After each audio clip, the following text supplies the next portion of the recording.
Добрый вечер, уважаемые телезрители. С вами Лица и я, Белла Базоркина. У каждого талантливого художника есть свой фирменный почерк, узнаваемый стиль, который оттачивается десятилетиями. Но это не значит, что всю жизнь они рисуют лишь в одной манере. Живописцы экспериментируют, периодически испытывая на себе влияние других мастеров, проходят через несколько творческих периодов. Например, первые полотна родоначальника кубизма Пабло Пикассо имели максимальное сходство с оригиналом, и уже потом люди на его картинах стали превращаться в геометрические фигуры. Мой сегодняшний гость не вписывается в образ классического художника. Его руками создаются не только картины, но и оригинальные аксессуары из кожи и проекты домов. Немало времени он проводит и с подрастающим поколением, обучая их передавать свои мысли на полотнах. Итак, гость программы – преподаватель изобразительного искусства детской художественной школы города Назрань, преподаватель архитектурной графики, дизайна и реинженеринга, мастер-кожевник Султан Кузьгов. Добрый вечер, Султан. Добрый вечер. Рада приветствовать тебя. Взаимно. Султан, я знаю, что ты сейчас активно готовишься над созданием собственной студии, но не по прямой твоей профессии, что очень интересно, а именно по кожевенному ремеслу.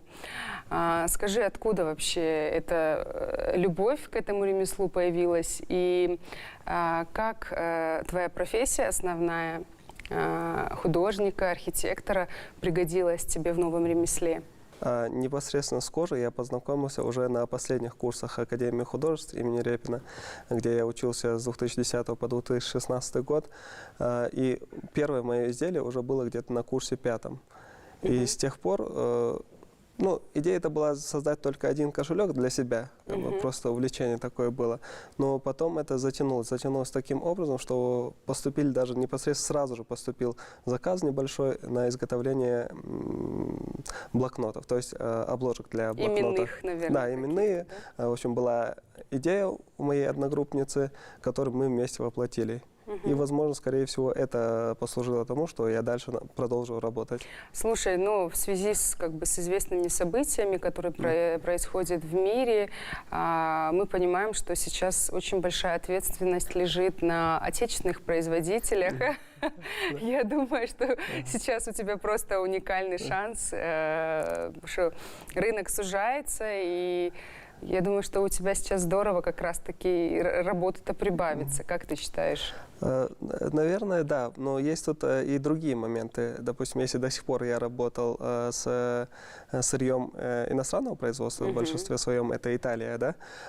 Но нельзя сказать, что в России не делают хорошую кожу. Ее делают, но как раз-таки проблема в том, что ее отправляют за границу как раз-таки. Сейчас и это все будет оставаться в перспективе в стране. Сейчас мы надеемся, что и либо своя кожа останется, либо надеемся на то, что цены не так уж высоко поднимутся именно на кожу. Смотри, ты сейчас в начале нашего разговора сказал, что ты увлекался и деревом, и металлом. Сейчас как с этим? Ты оставил пока на время это? Да, потому что увлечений на самом деле сейчас очень много. Это и кожа, это и живопись, это и как раз-таки дерево, с которым я хотел бы работать. Но не в таких масштабах, а чисто для себя. Как раз-таки создать какие-то изделия непосредственно в мастерскую, которую я планирую открыть сейчас. Там какие-то изделия авторские свои, чтобы были. А так вот на производство не планировал. Именно дерево с металлом нет. Это пока, знаешь ли, ты молодой, у тебя еще все впереди. А на каком этапе сейчас открытие твоей мастерской? Самое главное, что я вплотную подошел непосредственно к самой идее, как раз ее открытия. Дальше, я думаю, как таковых проблем с этим не будет, потому что навыки есть, какие-то инструменты, необходимый минимум инструментов у меня есть, которые, конечно же, если выходить на такое производство, то нужно пополнять и запасы кожи, и материалов, да, всякое сырье, и инструменты, конечно же, тоже. Но ты дома будешь работать, я так понимаю? Как раз до сих пор я работал дома, и назвать серьезным это дело нельзя было. Хобби, увлечение.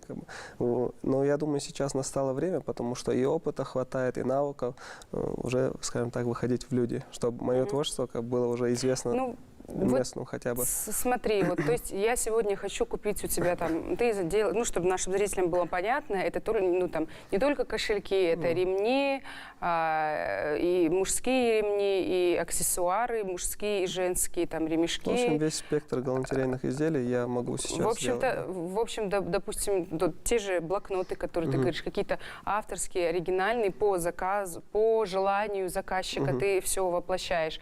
Вот сегодня я хочу, допустим, что-то оригинальное, прийти, посмотреть где-то, в общем, как такового ничего в наличии нет, ты исключительно работаешь, вот заказали, сделал, заказали, сделал, а так, чтобы там витрина и так далее, каталог какой-нибудь, этого пока нет у тебя? Пока этого нет, как раз-таки с появлением мастерской, я надеюсь.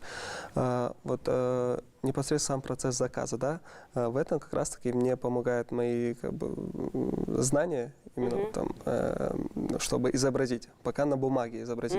Первым делом мы... Эскизы. Да, эскизы сначала мы делаем на бумаге, изображаем, да, то есть это плоский рисунок, там, с тенями, со всем прочим, но все равно объем увидеть невозможно.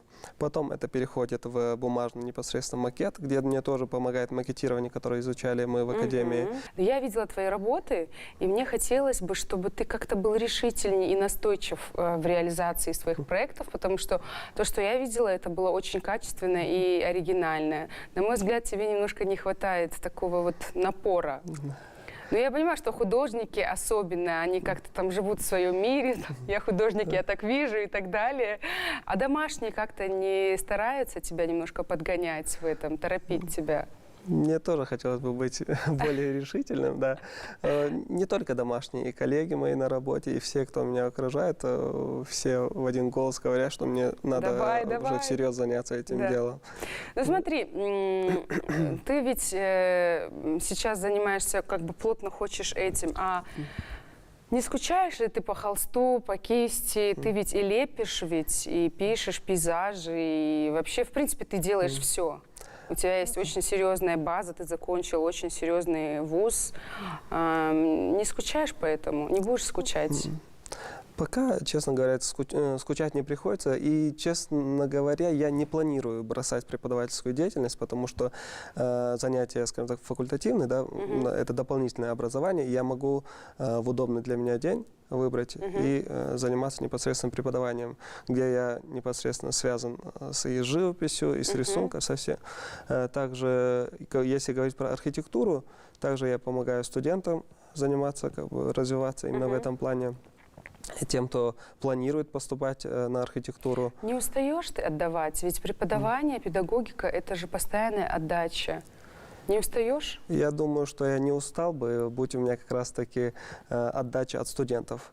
Но сейчас она есть, но хотелось бы, конечно же, что больше инициативы проявляли. Как раз вплотную подобрались к моему следующему вопросу. Ты вращаешься в большом количестве детей, студентов. Расскажи, какой процент, ну, грубо можно, да, как-то, какую-то цифру, у тебя уже есть какая-то статистика, все равно. Какой процент по-настоящему имеет право заниматься этим, в этом направлении? Ведь мы знаем, как бывает, потому что мама хочет, потому что папа. Сколько детей среди них, которые на самом деле талантливые и достойны заниматься этим ремеслом? Честно сказать, я не возьмусь прям вот говорить, да, в процентном соотношении, что да как, но мы знаем, что талант может проявиться как раньше, так и позже, да, не от нас зависит, но именно их усилия, да, усердие в занятиях, ну, это мы можем заметить, понять, нужно это человеку или нет.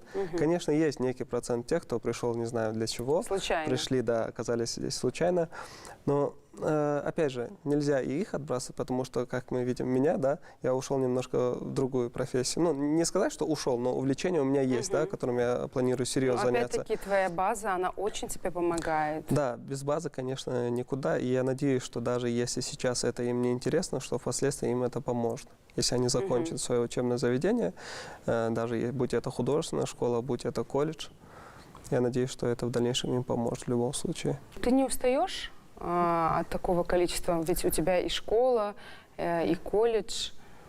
Не утомительно? Ты же ведь затрачиваешься. Да. А потом для своего вот, вдохновения хватает тебе для своих работ личных?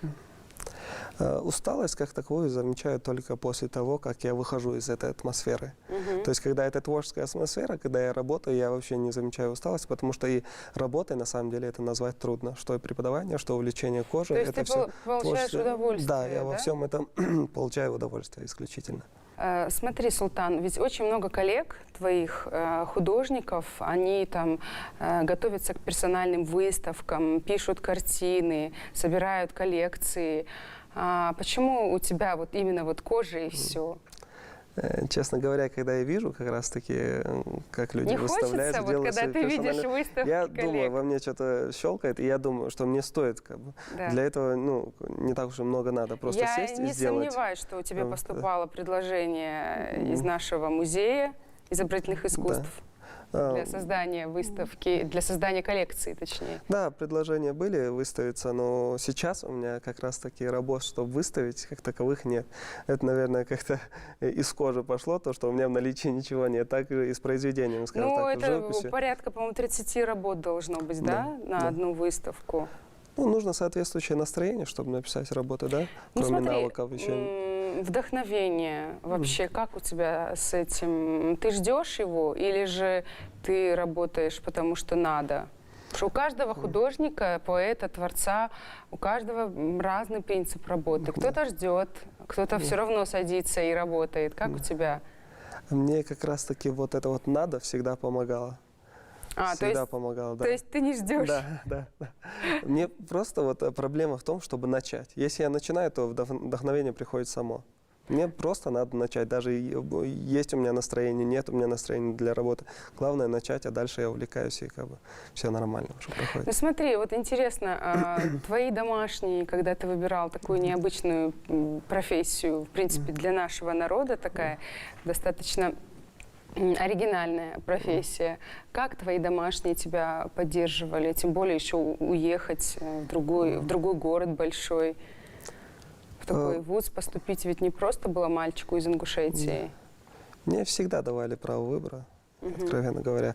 Они как бы не были против и не были за, но в любом случае меня всегда поддерживали в моем решении. Со стороны матери, конечно, были некие переживания. Ну, то, что уезжаю в стоит большой заметить, город. что ты младший ребенок в семье, соответственно, Да, это тоже шансы быть любимчиком. сильно повлияло, наверное. Но в конечном итоге все прошло хорошо, и я думаю, они тоже довольны тем, что я окончил, приехал. Но они не были. То есть ты, по-моему, до поступления в ВУЗ, ты ведь еще и в художественную школу ходил, да? Да, с 9 класса я ходил в художественную школу. Откровенно говоря, для архитектуры, для живописи я очень поздно начал. Сейчас такой проблемы нет, да, то, что нет преподавателя, что негде заниматься, да. Сейчас мы знаем, что в каждом населенном пункте есть дома культуры, где непосредственно кружок, по крайней мере, по рисованию есть. Нам повезло, что у нас в Верхних Очелках был именно преподаватель по живописи, по рисунку. Иса Османович, тоже Кузьков. Повезло, что он в средней школе номер 17, тоже в Верхних Очелках, открыл кружок по рисунку. Все-таки это была какая-то база для меня, что в дальнейшем я не был нулем, скажем так, да. Понятное дело, с улицы практически невозможно, да, поступить в такой вуз, то есть в творческий вуз. Ну, то есть там дисциплина, именно вот помимо основных предметов, да, на экзамене, есть еще дополнительный творческий экзамен, поэтому там не пройдешь просто так. Ну, без ты, по-моему, какой-либо в первый базы. год и у тебя и не получилось. Да, конечно же, с первого раза не получилось, потому что все-таки это Академия художеств. Ну, непосредственно в Академию художеств мы поступили после первого года обучения на подготовительных курсах. Вы на курсы У меня прошли. в другом вузе, да, была попытка поступить на дизайнера, что у меня не получилось, как раз-таки из-за того, что там была дисциплина истории искусств, которую мы, к сожалению, не изучали. Ну, дома не имели говорили, да представления. ладно, не поступил, бросай, приезжай домой. Не знаю, были бы они за или против, но не знаю. Не говорили. Конкретного ничего такого не тянули. было, да. Только поддержка меня во всех моих Трудно идеях. было начинаниях. учиться вообще? С одной стороны, трудно, потому что этой базы все-таки не хватало. по сравнению с моими одногруппниками, Приезжаешь в большой однокурсниками. город и вуз, и понимаешь, Да, что ты, да. оказывается, у тебя очень большие пробелы. Там, потому что совершенно другая база, уже Другой серьезная, уровень. да. И приходилось, конечно, догонять. В этом сложность. Но с другой стороны, опять же, вот эта творческая атмосфера, вот с того года, с 2016 года, с 2010 года, если правильно, с 2010 года я как раз-таки нахожусь в этой творческой атмосфере постоянно. И как бы поэтому этих сложностей, трудностей я не замечал никогда. Остаться после окончания не было вообще каких-то там желаний? Многие ведь после окончания в каких-то больших городах часто находят себе работу и не возвращаются домой. Да, конечно, такое есть. Тут несколько моментов. С одной стороны, и у меня таких, как бы это сказать, проблема в том, что у меня не бывает распланировать. Мне сложно распланировать что-то. А если говорить это вообще о жизни, да, о дальнейшей моей судьбе, это очень сложно. Но я, когда ехал учиться, четко знал, что после учебы я еду домой.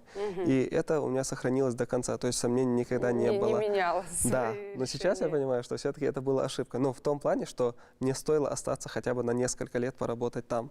Потому что, как мы сказали, разница все-таки существует, да, что в больших городах, что в городах поменьше, в регионах, да, там другие знания и работа совершенно другая. Масштаб другой. Да, именно масштаб другой. Потому что опыта набраться было бы здорово. Это была моя ошибка, потому что тут это происходит, скажем так, медленнее. Есть, но медленнее. Там могло бы это происходить быстрее, потому что там много проектов, много работы.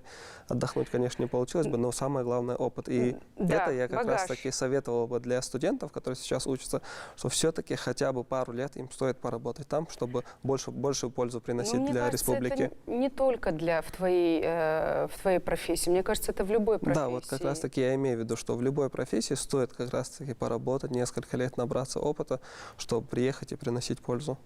Султан, ты ведь закончил факультет архитектурный, и ты здесь, получается, 6 лет после окончания вуза, ты здесь работаешь практически, по-моему, с первого дня у тебя там получилось трудоустроиться. Да. Какие-то проекты, какие-то твои какие-то планы архитектурные, что-то получается реализовать, что-то воплотилось в жизнь? С моей стороны, конечно, когда я работал в Минстрое, то есть в архитектурном отделе, были какие-то предложения, но каких-то серьезных не было, потому что все-таки мы со своей стороны могли делать только какие-то эскизные предложения, что... Это расстраивает, наверное, Султан? Честно говоря, да. Потому что их тоже можно понять. Не всегда то, что хочет архитектор, можно воплотить в реальность, потому что там есть ограничения финансовые. У вас какие-то нереальные были, ничего такого не было. Все довольно приземленно, скажем так, да. Ничего сверх такого не было, чтобы сложность была именно в воплощении. Проблема в основном возникает в том, что заказчик всегда хочет сделать все подешевле, да. И это извечный спор. И тут вся, не знаю, надежда на воплощение, все рушится. Как раз-таки профессия архитектора в этом-то и сложна. Начертить, нарисовать, изобразить-то можно все, что угодно, вот воплотить это уже, да. И надо понимать, что это и финансовые расходы, и трудности в плане инженерной конструкции, там много нюансов. Но тебя как художника, как творческого человека, это ведь отдаляло от этого? Я думаю, что да. Ты охладел к этому? Вот мне такое ощущение, что... Есть такая фраза, каждый ищет место, известная фраза, каждый ищет место под солнцем. И то, что там не удалось реализовать себя, мне кажется, это и больше приводит тебя именно к твоему кожевенному ремеслу, потому что там у тебя гораздо больше шансов воплощать свои идеи, и это просто, это на виду. То есть ты сегодня сделал, завтра это уже есть на виду, а там какие-то там макеты, проекты непонятные, да, которые ты трудишься, а они в итоге ни к чему не приводят. Мне кажется, это тоже, да? Возможно, в какой-то мере, да, возможно. Но нужно понимать, что архитектура все-таки, хоть мне и 31 год, да, но нужно понимать, что архитектура – это возрастная профессия, и этого периода, скажем, этого времени очень мало, чтобы понять что-то. То есть у тебя еще надо тебе надо набираться еще опыта, знаний? Да, я мог бы это делать, как бы продолжать, и в какой-то момент, как бы, я, может, и дорос бы до того, чтобы мои проекты уже реализовывали, но, не знаю, я не стал дожидаться этого, не знаю, в будущем может что-то изменится. То есть поначалу в архитектуре такой юношеский максимализм, да, вот он да. присущ, да? Да. И с возрастом как раз-таки человек, архитектор, уже предлагает более реалистичные и приземленные, практичные проекты, которые можно воплотить в жизнь. Да. Нужно понимать, что вот, да, мы молодые, сразу же после университета мы думаем, что все знаем, да, но столкнувшись с реальностью, мы понимаем, что мы не знаем ничего абсолютно. Вот этого образования достаточно, чтобы пойти обычным работникам, да, допустим, в архитектурное бюро, в студию какую-то, да, работать. Этого достаточно, да. Но опыт как раз-таки архитектурный набирается только вот во время работы, да, вот именно. Вот. И опыт, понятное дело, но и знания. Большинство знаний все-таки мы получаем после учебы. Ну, учеба – это какие-то навыки, да, овладеваем какими-то навыками, изобразить что-то, показать.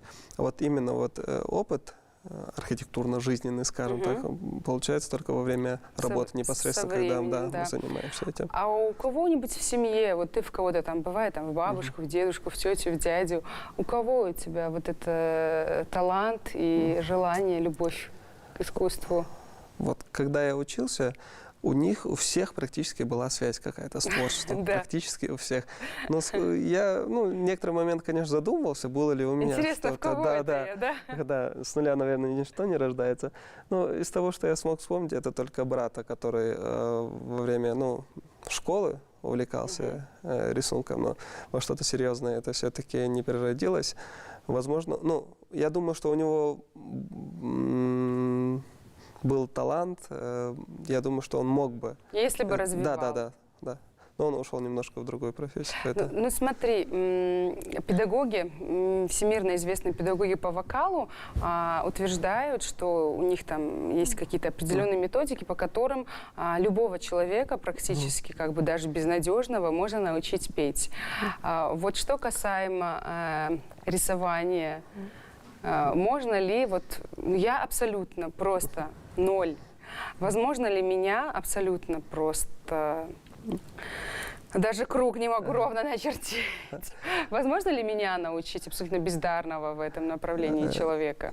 Так же, как и в любой дисциплине, да, в рисунке есть свои правила, свои закономерности, да, которым можно все-таки научить.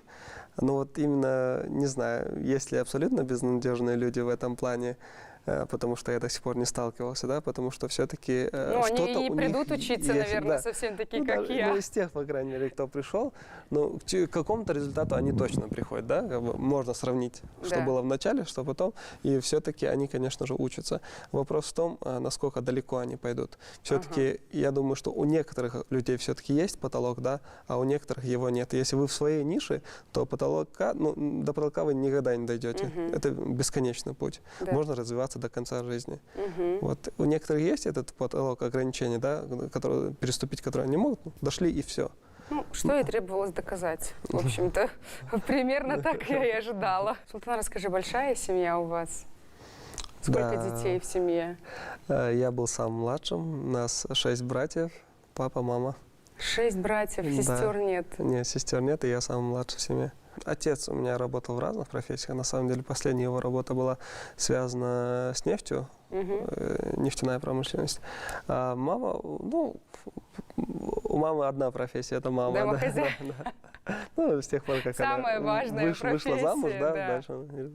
О чем она, конечно, сильно жалела. О чем она жалела? Жалела о том, что у нее не было возможности учиться. Она это мне всегда говорила, что у нее не было возможности учиться, что она очень сильно хотела бы. Даже, может, даже без дальнейших планов, но она именно хотела учиться, да. У нее не было такой возможности, потому что семья и и школа, у нее были проблемы с тем, чтобы ее не пускали в школу, да, о чем она до сих пор жалеет и завидовала в каком-то плане. Возможно, поэтому она она и не мешала тебе в реализации Да, она своих. всячески, да, поддерживает. Мне интересно, Султан, а есть ли у тебя какой-нибудь старший друг, наставник сейчас, который, может, какой-нибудь педагог, с которым ты постоянно советуешься, и кто тебя куда-то наставляет вот именно в твоем направлении, в твоей профессии? Есть такой человек у тебя в жизни? Моим наставником был и остается всегда Иса Османович, мой первый преподаватель по рисунку. Вот с 9 класса, хоть мы и жили на соседних улицах, я его не знал. Ну, знал, что есть такой художник, да, но никогда к нему не ходил. Как раз таки мои родители всегда настаивали на том, чтобы я пошел. Но я стеснялся всегда. Моя проблема была в том, что я стеснялся. И поначалу было сложно, потому что я раскрепоститься не мог среди других учеников. Но Иса Османович сильно помог, честно сказать. И когда мы поступали с его сыном. Вместе мы учились, и он всячески нас поддерживал. Если бы не он, наверное, мы как бы и не отучились бы, и не поехали поступать. Сейчас ты вот при выборе каких-то... Так, а сейчас ты советуешься с ним, когда у тебя какие-то вопросы в работе возникают? Да, мы так или иначе всегда с ним пересекаемся, да, даже если не планировали какую-то встречу, но всегда мы общаемся очень хорошо. Он поддерживает твою идею по поводу кожевенного ремесла? Да, всячески поддерживает, но он переживает о том, что как бы, мы отучились на архитектора, да, но серьезно как бы этим не занимаемся. Он очень по этому поводу переживает. Я думаю, что ты обязательно, просто жизнь так поставит, что ты непосредственно конкретно архитектурой, я интуитивно чувствую, что ты обязательно вернешься к этому. Потому что у нас в республике именно дипломированных специалистов в этом направлении просто на пальцах перечесть. Да, к счастью, сейчас как раз-таки появилась возможность, как я сказал, какую-то базу наработать, да? И сейчас этих специалистов становится больше. Опять-таки я говорю, что им стоит немножко поработать за пределами, набраться опыта, приехать. Но со специалистом, конечно же, вот когда я работал, все-таки была проблема, то, что на местах, скажем так, в муниципалитетах не хватает архитекторов, была такая проблема. Но сейчас, я думаю, уже всего прошло пару лет, да, но уже специалистов становится больше, потому что они в свое время поехали учиться, сейчас возвращаются, к счастью. Насчет меня. Возможно, вот как сейчас я получил свободу, скажем так, да, творческую свободу, я могу работать отдельно как архитектор, да. Все-таки требуется определенное количество лет, после которых только ты имеешь право назвать себя архитектором, да, когда работаешь в этой профессии. Но небольшие такие заказы, то есть частные дома, небольшие такие проекты я могу делать и сейчас, да, то есть получается самостоятельно. Это перспективная профессия, Султан. Конечно, да. На сегодняшний день, да какой на сегодняшний день? Всегда профессия архитектора была востребована, и она всегда была почетной, скажем так, да? Да. Всегда была почетной. И архитектура на самом деле объемлет практически все, да, потому что это неразрывно связано с человеком, потому что архитектура сопоставляется с человеком в том плане, что это эргономика, да. Основа появилась еще задолго до нашей эры, да, времен, очень давно, потому что архитектура такая древняя профессия, скажем так, потому что человеку всегда нужно было жилище, да, какое-то жилище. И всегда кто-то это проектировал. Да. Поначалу это было примитивно, да, которое сам человек может сделать, да. Но потом как бы это переросло в профессию для отдельных личностей. Смотри, Султан, вот касаемо детей, вот, допустим, я приведу тебе, допустим, ребенка 6-7 лет, он что-то там тебе покажет, ты дашь ему какое-то задание. С первой встречи ты можешь определить, есть ли способность или нет? Или все-таки это дело такое наживное, нужно время? Ну вот я как родитель, мне вот интересно привести своего ребенка. Да, некоторые родители задают такие вопросы, на которые, честно говоря, я не могу ответить. И не на первом занятии, не на втором, как бы нужно все-таки время. Это то, вот где если нужно бы я время. был преподавателем и привели бы меня такого возраста, я бы не мог ничего сказать по поводу себя. Сейчас я это понимаю, что я бы не мог до определенного возраста сказать, что он что-то умеет. А много ли детей из тех, которые у тебя сейчас занимаются, действительно хотят серьезно поступать в вузы и дальше продолжать этим заниматься? К счастью, есть такие дети. Много, да? И можно сказать, что это все на данный момент, все дети хотят. То есть потому просто что, так для общего развития туда никто не ходит? Да, потому что тот, кто не хочет, да, кого родители привели, они в большинстве своем уходят, отсеиваются. Да?